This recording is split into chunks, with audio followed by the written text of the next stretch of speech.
Martin, can you believe it's been 6 years? 6 whole years, huh? 6 years since the first Frozen. I guess that makes sense. Yeah, man.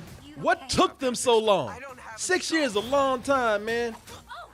You know, because when you let that much time pass, all these little girls out there They're older. that love Frozen, shit, they just about to be women now. Yeah. Yeah, now they into boys, they into social media. You know, they ain't into all this kid stuff. You Yeah. know what?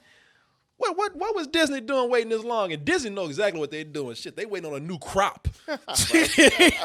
They waiting on parents. They waiting on millennials to keep having sex and spit out some new babies.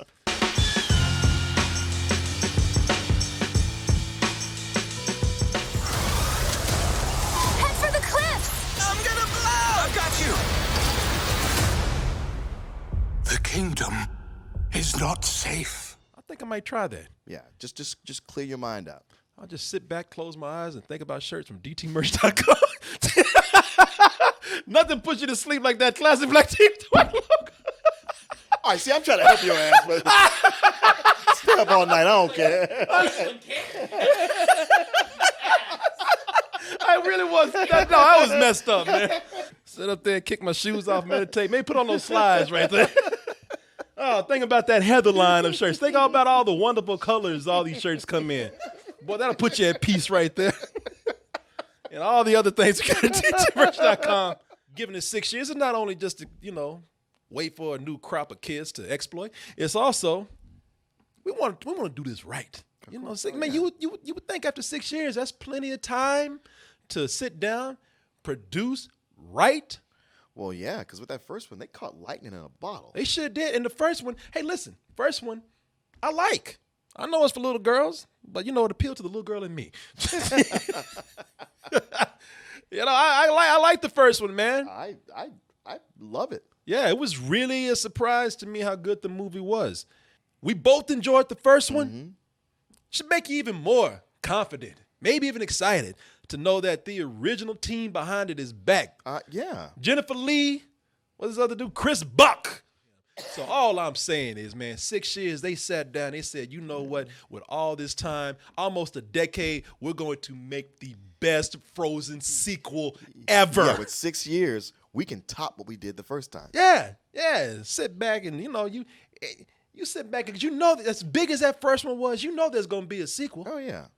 Tell you what, let's go ahead and take a look at the sequel in the form of this trailer right here, and then we'll be back to let you know how absolutely great this movie is. How awesome it is. How awesome it is because, damn it, they had all the time in the world to do it right. And we've been waiting for it, and they've delivered. Let's take a look. Where are we? How did you get in the forest? The mist parted for us. Impossible. He walked out like, bitch, you in the wrong neighborhood. Where the hell you white girls going?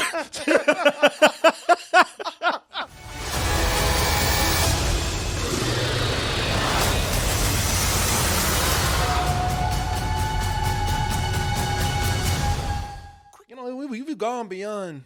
This is the cool thing about living in this age of empowered women. We've gone beyond just the helpless princess out there. They doing stuff that even boys like now. They saving the world from, if you watch this movie, saving the world from a lot of magic and mysticism. Mm-hmm. I mean, you look at this. There's ice. There's rock giants in this. Oh yeah. There's armies, the water horses. There's a heavy metal water horse in this. Yeah. I mean, and that's what the thing that's going on with this movie here is that there's a lot more magic and mysticism happening. There and the stakes are higher now. Anna's about to be queen. Anna, who's voiced by Kristen Bell. Anna's about to be queen, and Elsa's got a hold of her X-Man mutant power. She ain't about to destroy the world. Sisters are getting along again. Everything seems like it's right, except now something's going on with Nate. This force of nature, the mysterious force of nature is happening. Out of balance. Yeah, nature's out of balance. Yeah. Elsa's starting to lose her damn mind. She's hearing voices and being like, "Oh shit!" Now we know what happens when your crazy ass starts to lose your mind. You start to break things and destroy things. Yeah, they're having their own climate crisis. Yeah, and they run across a mysterious mist that contains secrets of the past. It's a lot of things going on, but you know, for the most part, a lot of people are just saying, "Yeah, but will my little girl enjoy it?" And the answer is, of course. Yeah, she's a little girl. Yeah, She's getting to see women do stuff. yeah, you know, and sing. Yeah, get this. And wear really pretty dresses. And costume changes going on here and everything. Yeah, of course, man. Of course your little. That's a stupid ass question. Of course, your little girl's gonna like this, which makes this extremely hard to review because the movie is meant for little girls who will enjoy this. And what parent or what even decent adult doesn't like to see a little girl full of joy, full of happiness? And now these two grown ass men up here, these two grown ass black men have now come up here. And if we say anything bad about this movie at all, we are instant villains. Oh. Which to that I have to say, boo ha Yeah. Because I'm about to criticize the shit out this movie now. I tell you right now that I am a huge fan of the first one. Watched it a few times. Watched it with my kids. We loved it. I didn't like a goddamn thing about this movie. Y'all had 6 years. Yeah. What the hell were y'all doing this whole time? Were y'all sitting on y'all's hands for 5.5 years and all of a sudden like, oh shit, we better start writing. Oh, it's due when? Yeah. I don't know. Put some giants in there. I don't know. Man, let me tell you something. Yes. I don't even want to play around. I mean, I got some good things to say about it, but let me just go ahead and let me just say the bad stuff because y'all going to look at me like a villain anyway. So let me just go ahead and jump into it and get that out the way. Because like you, Martin, now I would say that the first Frozen, I don't love it as much as you do. It's not one of my favorites. It's not one of my go-tos for rewatchability, but I do enjoy it, man. Mm-hmm. You know, the great songs, and it's the jokes are great. The jokes are funny. People don't even like Olaf. I'm cool. Olaf is cool with me. Yeah, I like Olaf. Olaf is one of those characters when he first came on, you're like, oh, he's going to be annoying. And you just fall in love with him. Yeah. And when you watch this, it's, again, another refreshing take on Disney princesses here. They truly are empowered. Yeah. To the point where they have mutant powers. You know, this is, and like I said, it's just a nice, refreshing take on Disney princesses. What we got here with Frozen 2, not so refreshing. No, not at all. It feels warmed over and pieces stolen from other movies. And a big key to let you know how little they were inspired with this is how most of the characters don't have anything to do. No, they really don't. Kristoff was such a big part of the first movie. He's got nothing to do. They have him disappear for a while and have him sing a song with some kind of heavy metal video from the 80s montage, which seemed like a joke at first, and then the longer it went on, I was like, I don't think they're joking. Well, I'll tell you, the thing with the movie for me is that this for a film that has 6 years, a lot of money behind it, mm-hmm. and a lot of epic anticipation and marketing behind it. I mean, right now they put up Frozen decorations before they did Christmas decorations. Oh yeah. You know, the Frozen toys have been in the stores for a month. They've been out for a month now. I mean, this thing has come with a lot of marketing and fanfare and excitement, and when it finally gets here, it feels like one of those Disney direct-to-video sequels. It does. Those straight-to-video movies. That's the thing about it. You know, it would be lacking a little bit in story. You could tell that people rushed it. You could tell that even some of the quality and the production wasn't that high. But when it's all said and done, people can sit back and say, hey, but you know what? It's direct-to-video. Yeah. This shit ain't going to video. It's on the big screen. And I don't know why it took 6 months to come out for what we got right now, but they knew that no matter what they did, as long as they put it out there, they're going to make money. They're going to make money. Mm-hmm. It's almost as if it was designed for direct-to-video, and then somebody said, whoa, what are you doing? No. This is one of our top properties. You render that shit again and throw it on a reel. Yeah. You know what this is? Because this really, like Martin was saying, there is not... for as crazy and as much stuff as they're doing, there ain't nothing going on. And when you look at how this is as a sequel, the way I would explain it, it's the anti-Toy Story. Yeah. Toy Story out there, these toys, they've done 4 movies, 4 films. Everyone, Bonnie made a friend in class. Oh, she's already making friends. I want you to meet Forky. Somehow, some way, as much as we dreaded that fourth one, these toys have gone beyond a trilogy. They made 4 films in each. These damn toys have 4 movies, and they always put story first, and they avoid this feeling like it's a property that is just there to sell toys and tickets. And they're all toys. And they're toys. The goddamn toys. And they don't even, and they're not there to sell what they are. Yeah. They're meant to be sold and marketed. Right. And yet somehow they told more of a story than a lot of these sequels that are out there. I don't know if you noticed this, but this story, all you needed for this was Elsa. Everybody else. Yeah. Everybody else. Anna, Olaf, the trolls, the people of that town, all superfluous. Had nothing to do with what was going on. They just pop up to chime in and then kind of disappear. This feels so much like a product that's just meant to be sold to push toys and to push a soundtrack. Because when you look at it and listen to it, a lot of this, it's just, the story here is just, the characters are just meant to be busy until the next next song comes up. Next song, yeah. Or they're stretching thin, or they're stretching out what is already very thin subplots. Not even full plots. No, not full subplots. Subplots. You can only watch Kristoff try to propose to Anna so long. That is dragged out. This movie's almost 2 hours, and they ain't even got an hour's worth of material here. You can only stretch out so long how many times Elsa hears voices. Yeah. Which, I gotta tell you, the whole time that she was hearing voices, I kept hearing Led Zeppelin, "Stairway to Heaven." Did you hear that? Yes. If you listen, Yeah, if you go and listen to Led Zeppelin, "Stairway to Heaven," you hear, oh, and now listen to this. If I was Led Zeppelin, I'd be like, "Bitch, pay up."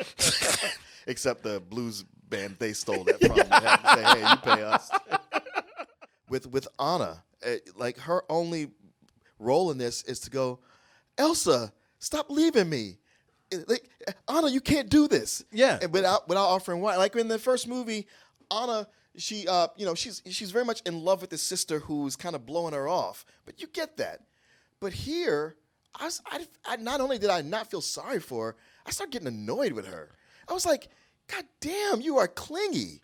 Leave your sister alone. Get your own life, bitch. Damn." Jesus, you really did it. Because she was constantly like, "Anna, you can't. Elsa, you can't do that. You can't leave me. You can't keep running out there.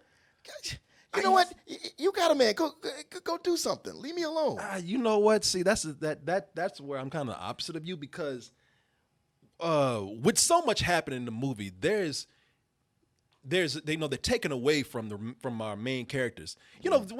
Now this is just me. Maybe again, I'm going in and doing the thing where I'm writing my own movie here, but I just felt like there was an opportunity, especially when you have a sequel. With a sequel, we want to see this world developed even more, but we also want to see some progression and development of the main characters themselves. Yes. And with this, there doesn't seem to be a lot of character advancement for Anna and Elsa.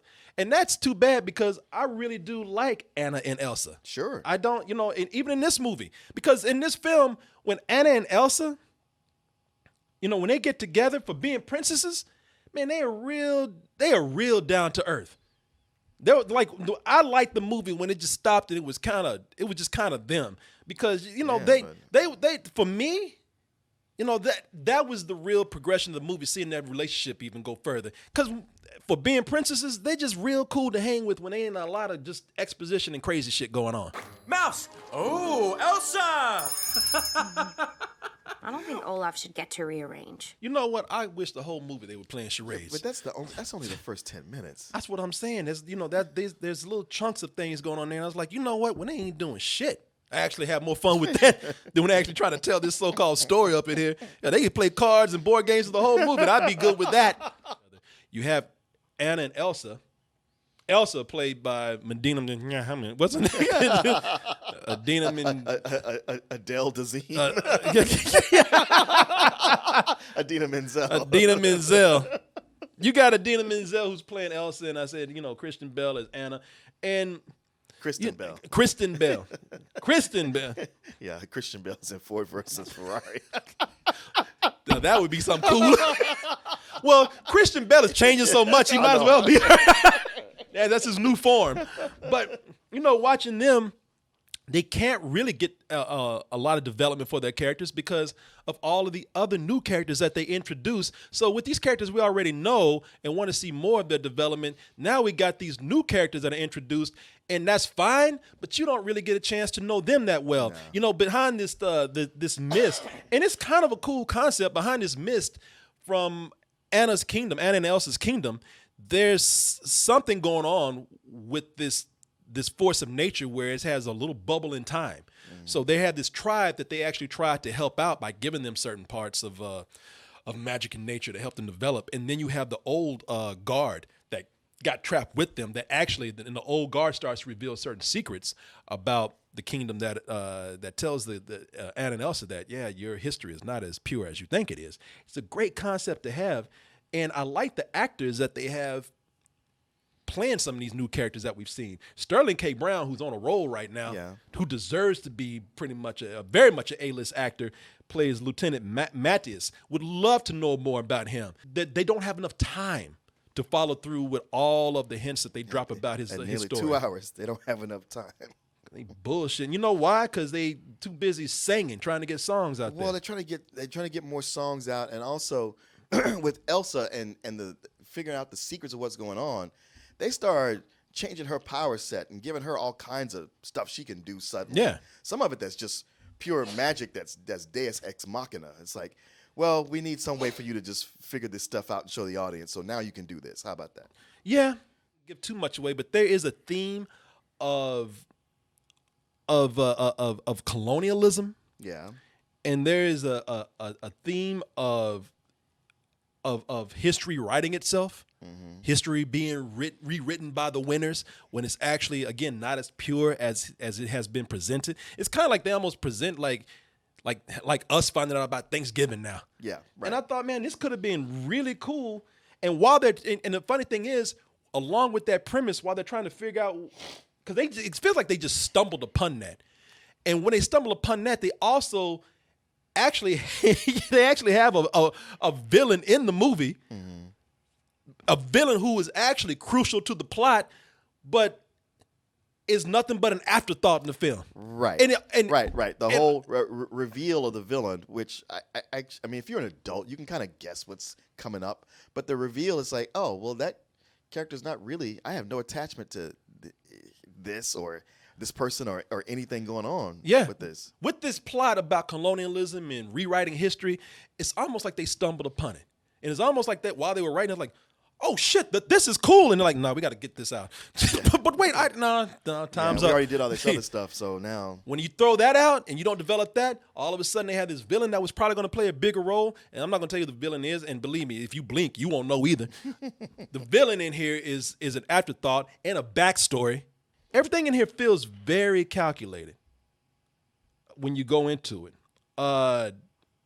When you can tell by certain things that they've done because they've added, they've doubled down on some things.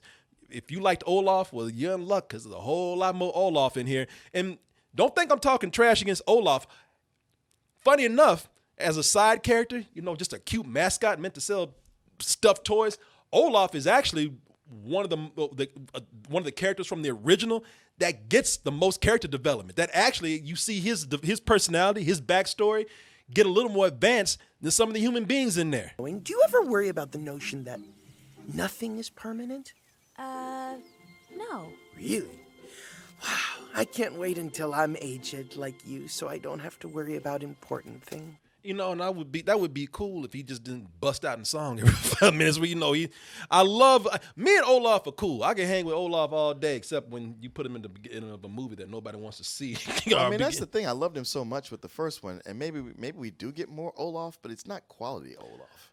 Nah, It's a lot of them throwing him in randomly for gags.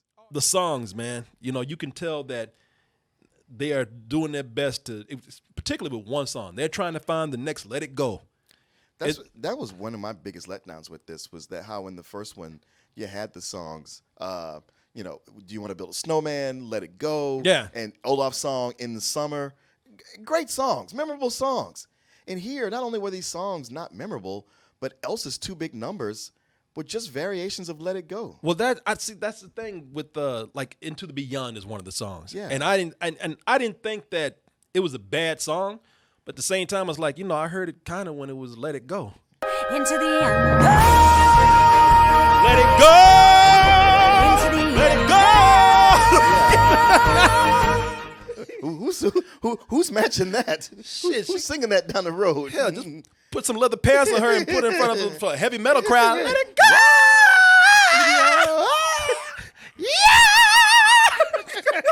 Yeah, maybe Axl Rose. Some of the others, why you might like them or not, a lot of them are forgettable. At least for me. I found them all forgettable. That That one only stuck in my head because of that note she keeps hitting all Yeah. the time. I'm like, God damn, girl. Show off. the you know, you can tell, you know, that Disney is trying to cash in when they just start throwing in characters that have no meaning to the story at all. I mean, listen, for all the jokes Olaf is cracking, at least he's doing something for the story. They got a Pokemon lizard that has nothing to do that's with the right. story Yeah. at all. He's only there because he's got big, cute eyes and he makes a great plushie. That's the only That's it. reason That's why. it, yeah. Only reason why. I mean, he is not. They showed this little thing darting around and stuff. I'm like, oh shit, that's one of the things that's causing some of this evil magic. And it's like, no, I'm causing money, bitch. Not at. I was like, really? That's what we've been following through this whole movie. And once that lizard gets introduced, he don't have nothing else to do with Nothing else the to movie. do, yeah. For me, it's the script that is what's wrong here, or the thing that is not working. You know, everything else, I do like the effort that's been put into this. You know, when I look at this, like I said, my disappointment with Elsa and Anna not being more developed is because I like them as sisters. You know, I like their bond is strong. I like how they hug each other and comfort each other. There's scenes where they're in bed together and they feel like real siblings talking to each other. And I wish that I could have seen more of that in the movie instead of being distracted by all these other things that don't matter. Animation is beautiful in this. I think the animation is incredible. You know, I'm watching this and it's another disappointing thing is why you don't get a better story, because the visuals, if they had a great story and combined with these visuals, you would have had something amazing. You know, that like those scenes where Elsa's running across water and she picked up a big water horse, and I was just like, God damn, that's amazing. That was actually a wow moment for me. And I wish, like, again, the story could have captured the beauty of the artwork and art design here. Like I said, even the forest. I like the forest designs, the nature designs in the first one. Is like they doubled down on it this time as far as the design for that. I like things like the rock giants. I wish I knew what the fuck they were there. Yeah. You know, they were there for one reason, just one reason, and it was like, wow, you know, you could have done that with anything else. You know, one of the other things that I like here, and I know you didn't like, but there are parts of the movie that actually made me laugh. There are parts of the movie that I thought, all right, you know what? This is where it's capturing the spirit of the first Frozen. You know, the movie sometimes makes fun of itself. There's a part where Olaf comes in, and I thought it was funny how he kind of just, he went in and just recapped the original Frozen for us and the way he recapped it. I thought that was a funny scene. Kristoff has a moment where he's singing a pretty sad song, and it's almost like, okay, we know we ain't got nothing with this, and they turn into a 80s rock ballad. And I actually thought that was pretty funny. And I thought, okay, you know, there are moments in here where those are the bright spots that I wish reflected the rest of the film. And I'm actually getting genuine laughs from this. You know, I even some of the dialogue between the characters I really enjoyed. And I wish I could have like had more conversation, but you give them 5 minutes and that band starts kicking up in the back and it's like, oh shit, all right, here we go with another song. Go again. Yeah. It is that kind of musical where when they start to sing, you're like, oh no. Yeah. If the songs have been better, but given the pattern of the songs that we have, it's like, all right. And the way they get crowbarred in. Yeah. I mean, this is more of a musical, I believe, than even the last one. Mm-hmm. I really don't hate the movie. Like I said, there's things in there that I saw that I actually genuinely laughed at, and things that I really was in awe of. And the only thing that makes you just bitter about that is that, well, why wasn't that expanded to the rest of the film? But I mean, it really is something where, look, like I said, man, I know that kids are gonna go see this. It doesn't matter what we say. It doesn't matter what we do. This is not even a review, okay? This is what we've been doing this whole time. Has just been playing a game of let's be honest. Right. Let's be honest. You listen, Disney. You gonna get your money. You're gonna get these girls to come out and see this. You're gonna be able to pimp out these new crop of kids for this, and that's understood. In the meantime, for my time, just let me talk a little shit, and then we'll be fine. And I've done that. And with that, I look at this and I give it a high rental. Yeah, it's not terrible enough to be angry at the film. It's not terrible enough to take it away from the kids that like it. It's just a disappointment that it's not better. But as far as the crowd that is for it, they have a great time. So for that, I give it a high rental. I felt bored through a lot of it. It's way generic and predictable, and sadly so, in as much as they had so much to work with. And you're right about some of those parts being funny or enjoyable, but they're just little pieces that are surrounded by so much that is woefully disappointing. Sure, little kids can like it all they want, and that's fine. And then when they give their review, they can give it the full price and make their parents go see it several times. Me personally, I was just wanting this to be over. It's a low rental for me. I ain't even trying to be mad at you, Disney. It's a business. I get it. You're gonna pimp these kids out. That's the game. Right, but don't expect me to praise you for that. But come on. Like I said, let's quit bullshitting. You know what you did. you put this out. And the thing is, so I heard from some older people or critics who liked it, but their comment was always, well, I didn't like the first one, and it seemed just as, maybe I like this a little better than that. I don't know. Yeah, well, go ahead. Yeah, I don't know what to tell you. All I know is like I ain't mad at you, but I know you bullshit. You know what's going on. Y'all were too busy buying Fox. Y'all were too busy working on Star Wars, and then y'all just picked this shit up. Oh fuck, we got to get a Frozen sequel. Yeah, come on. We wrote this, but we're not really feeling good about it. Just get it out there. Yeah, it's on the schedule. Yeah, you ain't fooling nobody. We have a plan. Do what you gotta do. Do what you gotta do, and I will do what I gotta do. Talk some shit.